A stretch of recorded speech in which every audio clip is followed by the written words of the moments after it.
Mitä välineistöä tarvitaan siihen, että voi ruveta julkaisemaan YouTubessa videoita? Siitä mä ajattelin keskustella tänään teidän kanssa.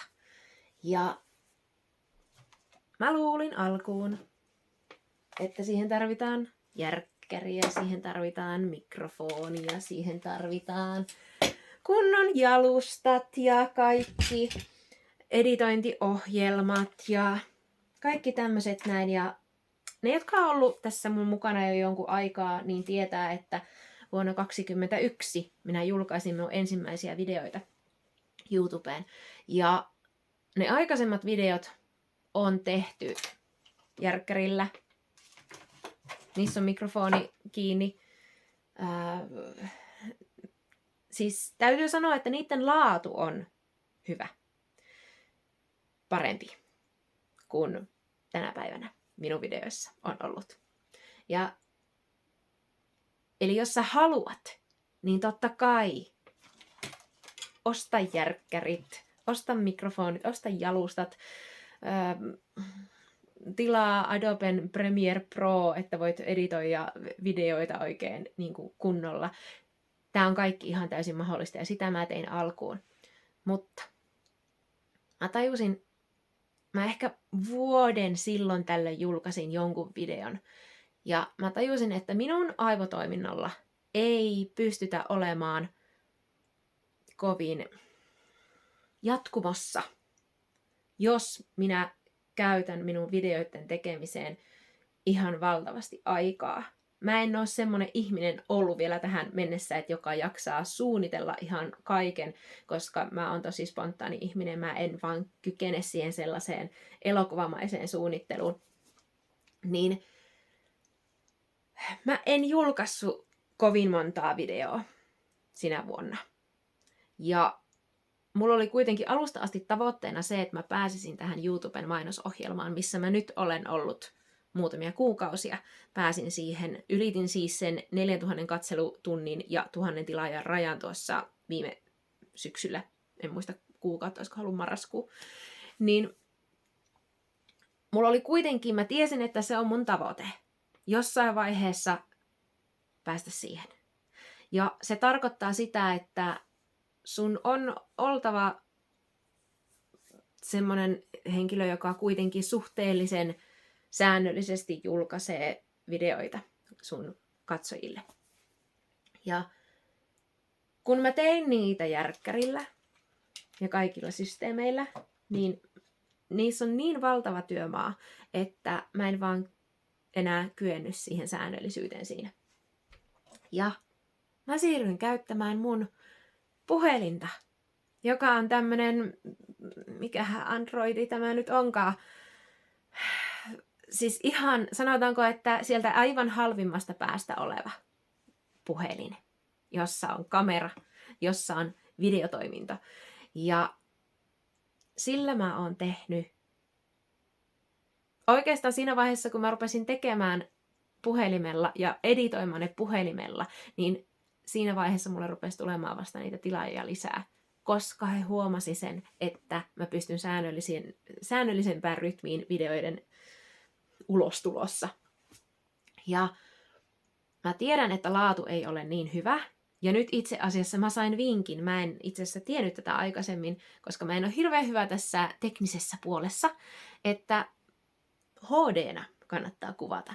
Mä oon kuvannut 720p. Onko se nyt pikseliä? Mitä se oikein on? Mä en tiedä. Ja se on semmoinen automaattinen, millä tää mun kännykän kamera kuvaa. Niin nyt sain suosituksen, että muutapa se HD:ksi, eli 1080p, se kuvausasetus, niin se tulee laadukkaampana. Niin katsotaan, tämä on nyt ensimmäinen, kun minä tietoisesti teen tällaisen valinnan, että kuvaan sitä laadukkaammalla videolla. Joo, eli sä voit ihan hyvin hankkia kaikki mahdolliset laitteet ja välineet. Niitä on miljoonia, mutta mä suosittelen, että sä otat sen sun puhelimen. Jos sä haluat tehdä videoita, niin ota se sun puhelin. Kato, että pystyt sä kuvaamaan siellä videokuvaa. Ja oikeastaan ainoat, mitä mä suosittelen hankkimaan, on teline sille sun puhelimelle. Ne ei montaa kymppiä maksa. Mulla on niitä ihan muutamia. Mulla on tämmöisiä räppänöitä, välineitä muutamat ja sitten on tämmöinen kunnollinen, minkä ostin nytten. Eli te seisotte nyt telineen päällä. Niin puhelin ja teline. Siinä on ne, millä ja ilmankin telinettä, mä otin pitkään videoita ilman telinettä. Että oikeastaan se sun puhelin on niinku se sun tärkein työkalu. Ja tämmöisiin pitkiin videoihin käännä sun puhelin vaakatasoon ja kuvaa ne vaakatasossa. Silloin se on oikeat mittasuhteet siihen pitkään videoon. Jos sä teet short-videoita, eli niitä lyhyitä videoita, kuvaa ne pystyssä. Silloin ne on oikeat mittasuhteet siihen short-videoon. Eli lähde liikkeelle niillä, mitä sulla on. Sä et tarvii oikeasti mitään muuta. Mä liputan kännykällä kuvaamisen puolesta sen takia, että ensinnäkin se on kaikista halvin vaihtoehto. Ja toisekseen, jos sä et ole ihan varma, että tykkäätkö sä niiden videoiden kuvaamisesta niin kuin jatkossa, niin sun on ihan turha käyttää ihan valtavasti satoja ja tuhansia euroja siihen, että sä ostat niitä laitteistoja. Ei kannata. Aloita ensin puhelimella. Ja sen jälkeen, jos sä innostut sitä valtavasti, mäkin mietin, että jossain vaiheessa mä todennäköisesti tulen hankkimaan paremman puhelimen, jolla mä jatkan yhä edelleen videoiden tekemistä, koska mä tykkään vähän niin kuin mennä sieltä, mistä se aita on matalin niin kuin tietyissä asioissa. Ja tämmöiset tekniset asiat on semmoisia asioita. Mikrofonin mä ehkä hankin joku päivä semmoisen, jossa ei ole tätä piuhaa. Jos hankit mikrofonin, niin ota semmoinen, mikä on piuhaton, koska tää on ihan todella vaikea. Tää menee solmuun ja sit se rajoittaa sun liikehintää. Muuten tää on siis kyllä oikeasti tosi hyvä mikrofoni. Tää on tämmönen kuin Boya-merkkinen. Valaistus.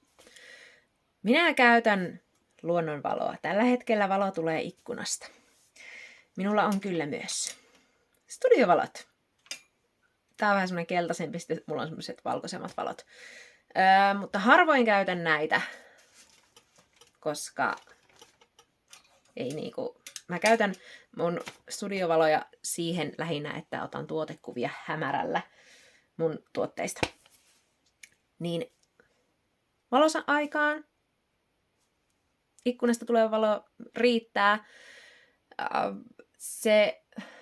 Esimerkiksi mulla on tässä tosi hankalat kattolamput, jos valo tulee tälleen, niin kuin tämäkin tulee tällä hetkellä suoraan ylhäältä, niin se hävittää mun kuvaa. Eli asemoi ihtees. Sä pystyt liikuttamaan sun kameraa kuitenkin. Asemoi ihtees semmoiseen paikkaan, missä valo tulee hyvin ja kuva on mahdollisimman selkeä. Aina se ei onnistu. Joskus mä kuvaan huonoissa valaistuksissa ja jossain pimeässä autossa tai metsässä tai jossain muualla, niin se nyt vaan on semmoinen tilanne, että en ole ottanut siitä stressiä, koska en ole ammattikuvaaja. Jos mulla on jotain sanottavaa pimeässä autossa, niin silloin mä otan sen puhelimen ja kuvaan sen huonon pilaatuisen videon ja sanon sen asiani. Koska mun tämä genre, missä mä oon, niin tää ei sinällään vaadi semmosia täydellisiä valaistuksia. Et jos mä rupeisin tekemään jotain elokuvamaista matskua, niin sitten totta kai pitäisi suunnitella kaikki valot ja muutkin. Niin älä ota valoistakaan stressiä, et tarvii mitään ylimääräistä. Jos et pysty kuvaamaan päivän valossa, niin sitten hanki joku pieni, mitä näitä nyt on kaikkea, pikkuvaloja itsellesi. Mitä ikinä sä kuvaatkaan. Mutta älä ota siitä stressiä. Muuta sä et tarvii siihen, että sä voit aloittaa. Muuta sä et myöskään tarvii siihen, että sä pystyt pääsemään sinne 1000 tilaajan ja 4000 katselutunnin määriin. Ne riittää. Älä lähde tekemään liian vaikeita asioista, jotka ei ole niinku vaikeita. Lähdetään sitten katsomaan sitä editointiohjelmaa, millä mä teen kaikki videot. Se on ilmainen ja se toimii mun puhelimella ainakin. Ja mun mielestä se on ihan näppärä tämmöiseen, kun sä haluat laittaa pätkiä peräkkäin videosta ja sitten muokata niiden pituuksia ja järjestyksiä. Niin tää on helppo. Sitten kun sä oot sitä mieltä, että haluat lähteä siihen vähän ammattimaiseen toimintaan, niin sen jälkeen mä suosittelen sitä Premiere Prota, Adobe Premiere Prota. On varmasti muitakin ohjelmia, mutta se on se, mitä mä käytin ja mistä mä tykkäsin valtavasti, mutta se on kallis. Kuukausimaksullinen. Niin, lähdetään vähän katsoa. No niin, eli tämmönen YouCut-niminen appi, mitä mä käytän tässä. Ja mulla ei ole tota Pro-versioa, siinä totta kai on enemmän ominaisuuksia. Mutta tuosta keskeltä kun painaa, niin sieltä saa tämmönen New Project, josta voi sitten ruveta tekemään omia elokuvia. Ja se avautuu tosissaan tänne, mistä voi valita sitten eli mä valitsin ton äskeisen videopätkän tähän. Ja tästä sen pystyy sitten selaamaan tiettyyn kohtaan. Siellä on vaikka minkälaisia efektejä pystyy sinne laittamaan, tekstejä pystyy laittamaan, tarroja pystyy laittamaan. Sitä pystyy myös täällä editoimaan, leikkaamaan näitä pätkiä ja pystyy editoimaan esimerkiksi erilaiseen muotoon, jos sun pitäisi saada tämä mikä on kuvattu vaakana, niin sun pitäisi vaikka saada mahutettua se TikTokin videoksi, niin sen pystyy tästä myös muuttamaan sen muodon eri muotoiseksi, mutta silloin sinne vaan tulee reunoja niin sanotusti. Mutta tämä on ollut tosi näppärä ja kiva ja ilmanen, ja ennen kaikkea tässä ei tule tämän appin logoa minnekään näkyville, ja siitä mä tykkään kovasti. Mä oon vähän semmonen henkilö, joka yleensä takerun kaikkiin lillukan varsiin, varsinkin kun mä aina kuvittelen, että mun pitäisi olla ihan ammattilainen jossain asiassa ennen kuin mä pystyn tekemään yhtään mitään. Niin sen takia mä yritin lähteä liikenteeseen liian hienosti, liian monimutkaisilla välineillä, joita mä en sitten jaksanut käyttää. Että mä kyllä opettelin niiden käyttöä, mutta mä en jaksanut niitä käyttää. Mä en jaksanut tehdä videoita, koska puhelin on niin helppo vaan ottaa esille ja kuvata. Jos sulla on jotain sanottavaa, niin se on niinku keino olla spontaani sitten. Eri asia on totta kai, jos sulla on jo visio jostain semmosesta hienosta. Siis että se on jo elokuvamainen se sun tyyli, millä sä haluat tehdä videoita. Niin mikä juttei, hankin laitteet. On se harrastus sinällä, sekin. Sitten mä sanoisin siitä sun kanavan ideasta. Mä ihan rehellisesti sanottuna varmaan yli 1,5 vuotta mietin. Mä itse asiassa muutin mun kanavan nimeä muutamaan kertaan ja mä vähän mietiskelin niin kuin liikaa, että no mitähän tämä minun kanava käsittelee, koska kuten jos olet seurannut Noita Metsän Satun kanavaa, niin te tiedätte, että mulla on niin kuin kymmeniä, ellei satoja eri kiinnostuksen aiheita, jotka vaihtelee koko ajan, ja mun on hirveän hankala laittaa itseäni johonkin tiettyyn rasiaan ja laatikkoon, että Noita Metsän Satu on tällainen. Teen ainoastaan tästä eteenpäin neuleita. Jokaisella videolla, mitä vaan on, niin se liittyy jollain tavalla neuleisiin. Mä en ole semmoinen, mä en kykene sellaiseen. Ja tämmöisellä ihmisellä on todennäköisesti hieman hankalampaa kasvattaa sitä kanavaa, jos tarkoituksena on tosissaan sinne mainosohjelmaan pääseminen. Mutta se ei ole este. Te huomaatte tänään, että te olette katsomassa tätä videota ja minulla on yli 1000 tilaajaa ja minulla on yli 4000 katselutuntia viime vuodelta. Ja olen mainosohjelmassa mukana, niin te näette, että se ei ole mahdotonta. Mutta no, sanotaan, niille, jotka haluaa tehdä jo jostain tietystä aiheesta videoita, niin teillä on vähän helpompaa se. Sitten te vaan mietitte, että no mikä se sun nimi on. Sitten lähdetään kohta katsoa tuonne YouTuben maailmaan, että minne siellä kannattaa mitäkin laittaa ja mitäkin tehdä. Niin alat tekemään videoita liittyen siihen sun aihepiiriin. Ja niille, jotka on tämmöisiä kuin minä, jotka ei tiedä, onko ne lintu vai kala vai lentokala vai jotakin sieltä niin kuin väliltä tai ulkopuolelta, niin lähde tekemään vaan videoita. Lähde vaan tekemään videoita. Se on aivan sama, mistä aiheesta ne videot on. Kutsutaan sitä vaikka sun elämäksi. Niin lähde tekemään videoita. Ei ole väliä. Ei ole mitään merkitystä. Se saattaa jossain vaiheessa siellä kohdistua johonkin tiettyyn, mutta niin pitkään, niin ota se alkuvaihe semmoisena, että sun ei tarvitse tietää, sun ei tarvitse olla täydellinen, sun ei tarvitse omistaa kaikkia hienoja laitteita ja sun ei tarvii osata yhtään mitään. Sun ei tarvii olla mitään erikoista pystyäksesi pistämään videoita YouTubeen tai kertoaksi sun tarinaa. Lähdetään katsoa sinne YouTuben seinälle, miltä siellä näyttää. Yksi asia mun on sanottava pahoitteluni kirkkaasta auringonvalosta on se, että kun sulla on tämä, en nyt kerro, että miten sä teet tämän YouTube-kanavan itsellesi, koska siitä löytyy niin valtavasti tietoa, ja jos sulla on jo YouTube-tunnukset, niin sieltä vaan. Siellä on semmoinen kuin YouTube Studio, jossa me hoidetaan kaikki mahdolliset asiat. Ja appin kautta, jos sä teet puhelimella, niin sä voit ladata appin, YouTuben Studio-appin, ja sitä kautta sä pystyt sitten hoitamaan melkein kaiken, mutta et ihan kaikkea. Ja sen takia mä teen asiat niin, että mä YouTuben kautta, siinä on, kun sä menet YouTubeen sun puhelimella, niin siinä keskellä on semmoinen plussa, niin siitä kun painaa, niin siitä pystyy esimerkiksi lataamaan videon tai short-videon, niin mä lataan videon siitä, ja mä laitan latausasetukset niin, että video on piilotettuna, eli se ei julkaise sitä heti. Ja sen jälkeen mä menen tietokoneella YouTube-studioon, jossa mä pystyn paljon enemmän tekemään asioita. Mä pystyn esimerkiksi luomaan sinne tekstitykset paljon paremmin. Tai mä en edes ole varma, että pystyykö sitä tekemään puhelimella ollenkaan.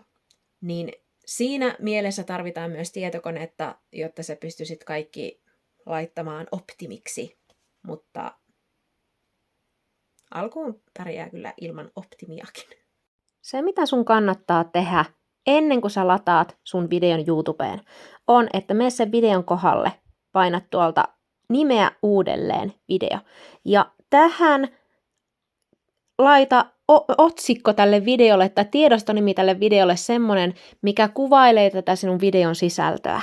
Tämä on ehdottoman tärkeää, koska YouTube on hakukone ja se tarvitsee tietää, mihin tämä video liittyy, jotta se pystyy tarjoamaan sitä sitten uusille ihmisille. Ja sitten ollaankin YouTubessa lisäämässä videota. Ja mä itse asiassa tässä painoin väärästä videosta, eli painoin siitä, minkä äsken tein. Mutta tarkoitus on siis laittaa se äskeinen video, mihinkä muutettiin just nimi, eli tämä, niin tallentaa tonne YouTubeen. Ja tää nyt menee short-videoksi. Tuossa pystyt valittamaan piilotetuksi, jolloin se ei julkaistu sinne. Ja tässä on näitä asetuksia, mitä sä pystyt valitsemaan just siinä hetkessä, kun olet lataamassa videota sinne. Ja sitten mennään YouTuben studioon. Ja tässä sä näet sen, miltä se studio näyttää. Ja mulla on siellä tilaajamäärät ja katselukerrat ja katseluajat ja jne. Nyt ollaan sisällössä. Ja täällä huomaat, että on vasemmassa laidassa näkyy tuo nuoli, mikä vaihtaa väriä, niin siinä se on latautumassa se äskeinen video. Kun sä painat sitä, niin sä pääset siihen, tää on siis latautumassa, niin tässä ei vielä näy mitään, mutta täällä sä pystyt muokkaamaan, no niin, se latasi sinne ja sitä vielä tarkistetaan, että onko se kaikkien säädösten mukainen. Niin siihen tuli tavallaan sen tämänhetkinen kansikuva näkyviin. Ja täällä sä pystyt muokkaamaan nimen sille, kuvauksen, mihinkä soittolistaan se laitetaan. Liittyykö tähän aiheeseen joku muu video, minkä sä haluat tuoda esille. Tai sitten tuolla tuo tagit, shorts, remixit ja kategoriat, niin sieltä sä pystyt sitten lisäämään tägejä videollesi sopivia. Ja tää on oikeastaan kaikki, mitä tässä appissa näkyy ja pystyy tekemään. Täällä me päästään mun YouTuben studiolle tietokoneella katsottuna. Ja tässä näkyy siis mun videot, mitä on.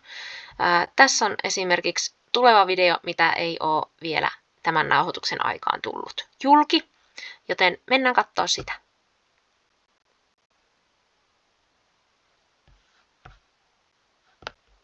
Ja täällä mä teen oikeastaan kaiken muun, paitsi lataan videon ja sit mä sieltä YouTuben Studio-appin kautta, eli puhelimella, niin mä sieltä lisään Canvalla tehdyn tai jollain muulla ohjelmalla tehdyn tämän thumbnail-kuvan. Ja täällä laitetaan videon tiedot, kuvaus en ole vielä tehnyt sitä. Tässä nyt näkyy, että tämä video on otettu sillä vähän huonommalla laadulla, koska mä en vielä tiennyt tätä puhelimeni ominaisuutta, että siitä voi valita sen paremman laadun. Ja tässä näkyy video yksityisyys, eli se on yksityinen. Ja täältä mä voin sitten, kun mä oon valmis sen laittamaan, niin joko julkaista suoraan tai laittaa ajastuksella, milloin mä haluan sen tulemaan. Täällä voin tekstitykset lisätä. Päätösruudut, eli videon lopussa tulee näkyviin kenties joku ehdotettu video minulta.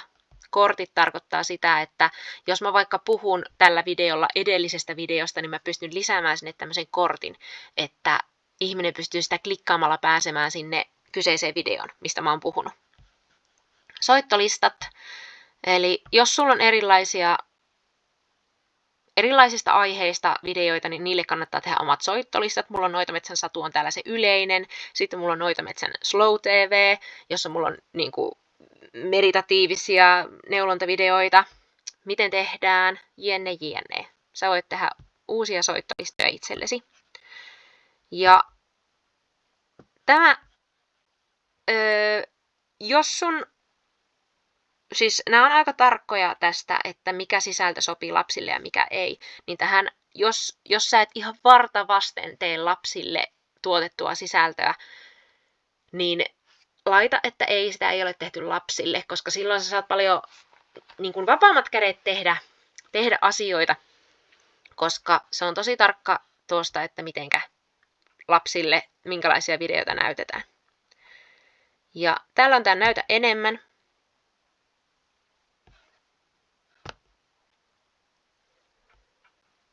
Täällä on vaikka mitä kohtia, mutta täällä on tämmönen tagit.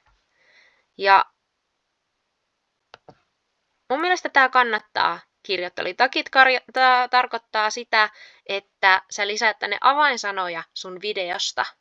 Että jos mulla vaikka puhuttaisiin tässä yrittäjyydestä, niin mä voisin lisätä tänne, että yrittäjä, yrittäjyys. Semmoisia relevantteja tageja, jotka liittyy sun videoon, niin YouTube on hakukone, joten se käyttää kaikkea mahdollista tarjotakseen ihmisille just sopivaa sisältöä heille. Eli tuo oikeastaan se, mitä mä tästä, ja täällä on luokka.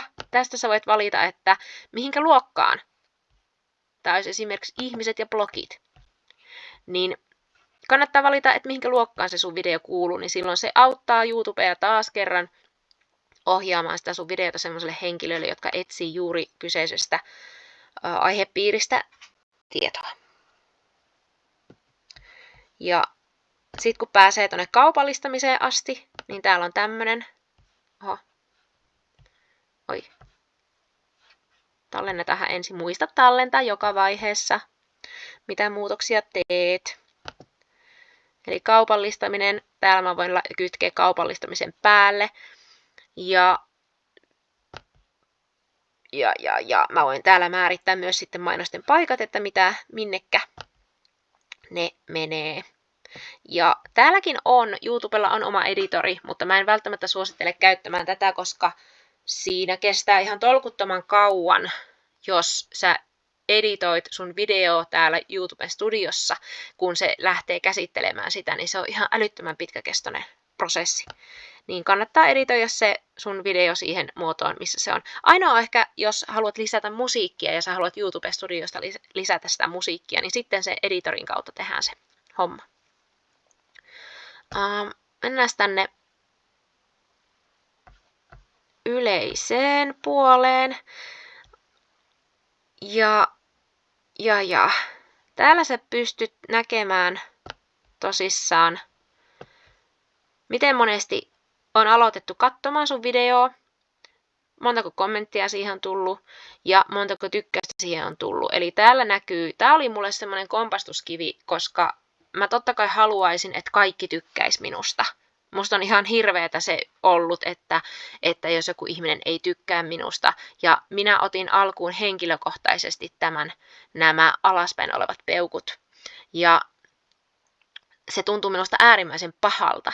Ja minä päätin siinä vaiheessa, että minä en tule katsomaan, miten ihmiset peukuttaa mun videota, koska se ahdisti minua niin paljon.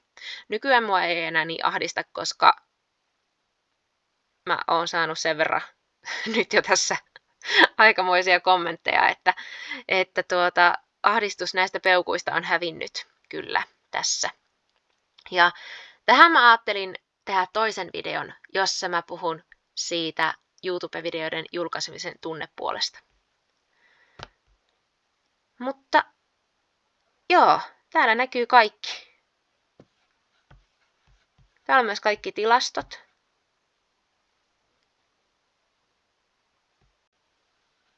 Miltä näyttää. Mitenkä tyypillisesti on katselutunteja. Ensi katselukertoja. Tilaajia. Arvioituja tuloja. Siinä näkyy reaaliajassa tilaajat, katselukerrat.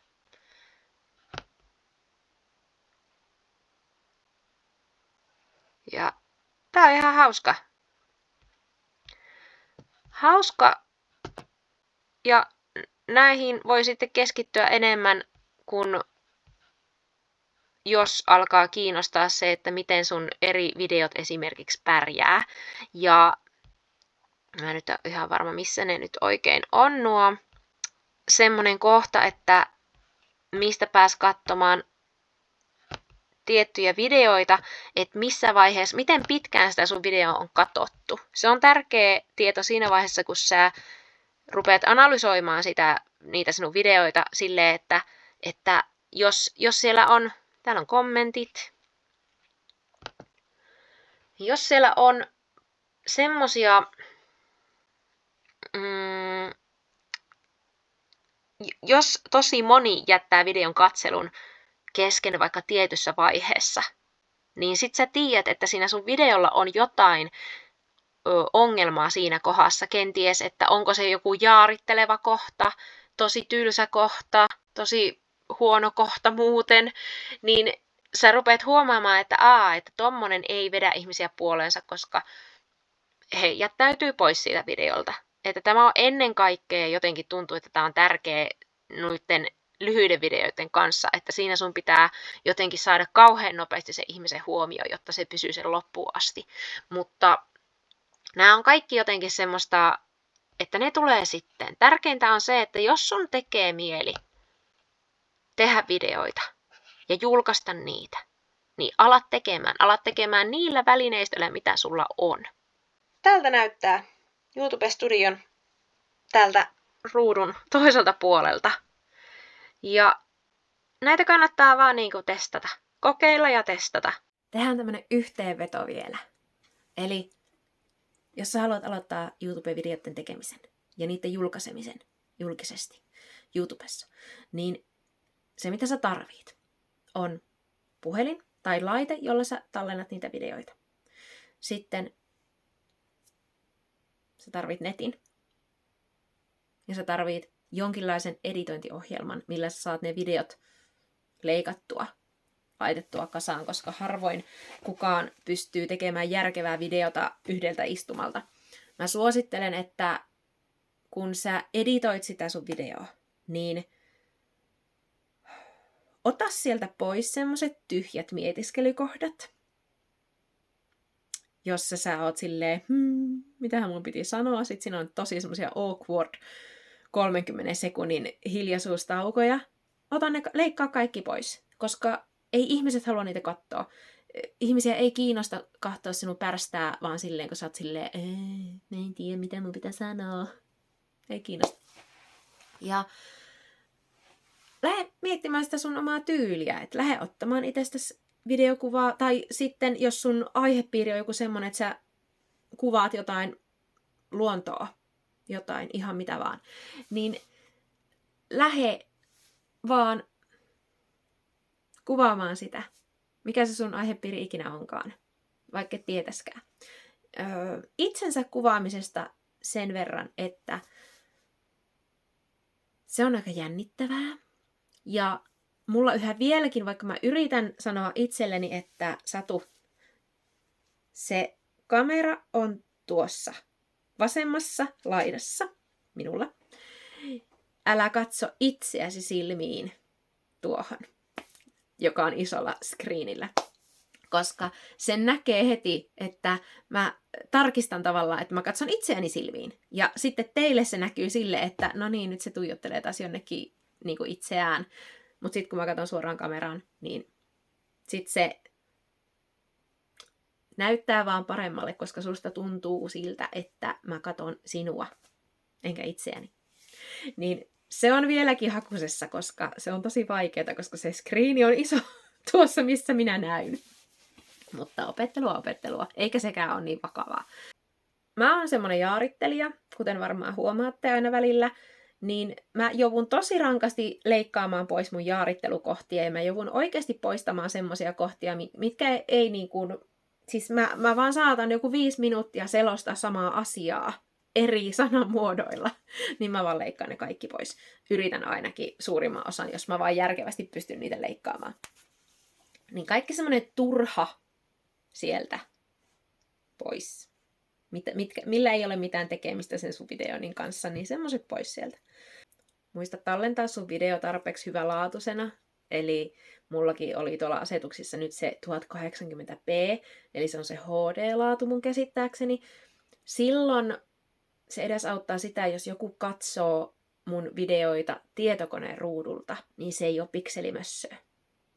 Jos joku katsoo mun videoita kännykän ruudulta, kuten itse teen kaikissa, niin silloin se 720 on niin kuin ollut riittävä, mutta isommalle ruudulle se ei vaan enää toimi.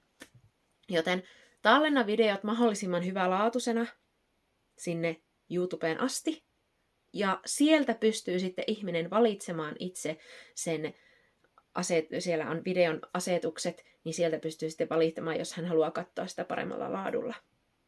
Niin mahdollisimman hyvälaatuisena tallenna ne videot.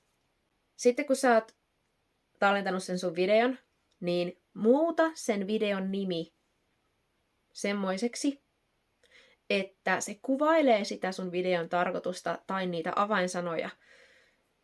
Koska YouTube on hakukone. Se toimii ihan samalla tavalla kuin Google. Eli sinne ihmiset syöttää hakusanoja, mistä ne haluaa hakea. Ja sun videossa pitää olla ne hakusanat monessa kohdassa, jossa haluat, että ihmiset löytää sen sun videon. Se on hyvä olla otsikossa tuolla YouTubessa. Se on hyvä olla siellä, kun siinä on aina otsikko ja sitten siihen alle kuvaillaan sitä sun videoa. Ne hakusanat on hyvä olla siellä. Sitten ne on hyvä olla siinä sun tiedostonimessä, jonka sä lataat YouTubeen. Sä et pysty tekemään sitä tiedostonimen muutosta enää, kun sä olet ladannut sen YouTubeen. Sä pystyt tekemään se ainoastaan sun puhelimella tai millä sä nyt ikinä nauhoitatkaan, niin siinä vaiheessa. Eli muuta se tiedostonimi kuvaamaan sinun videotasi. Ja sitten se on hyvä tulla ilmi, se sun aihealue on hyvä tulla ilmi heti ensimmäisissä lauseissa, mitä sä ikinä sanot kameralle. Koska YouTube hakee kaikista näistä niitä oikeita hakusanoja sille ihmiselle, joka laittaa jonkun hakusanan sinne hakukenttään. Niin jos sä haluat, että sun tiedot löydetään, tai videot löydetään, niin tee nää. Ei oo hankalaa. Ne on niin kuin kaikki, mitä mä teen ja kaikki, mitä mä tiedän. Ja älä mieti liikaa sun videoita. Kato tää seuraava video siitä tunnepuolesta, kun lähdetään julkaisemaan varsinkin itsestään videokuvaa YouTubeen, niin kato toi seuraavaksi. Se olla esillä kameran edessä ja nauhoittaa itteensä ei ole kaikista helpointa. Niin jos susta tuntuu, että se on sulle vaikeaa, niin käy katsoa toi. Mä toivon, että musta oli jotain apua. Ja rohkeasti tekemään. Ei haittaa, vaikka menisi pieleen. Tämä ei ole niin vakavaa. Tämä ei, herranen aika, ole niin vakavaa. Ja muista se, että tämä ei ole niin vakavaa. Videoiden tekemisen pitää olla kivaa, hauskaa ja sun pitää tykätä siitä, jotta sitä jaksaa tehdä. Hyvä. Laita kysymyksiä, jos tulee mieleen jotain jostain, mitä en nyt älynyt mainita. Hyvä. Me katso. Seuraava video.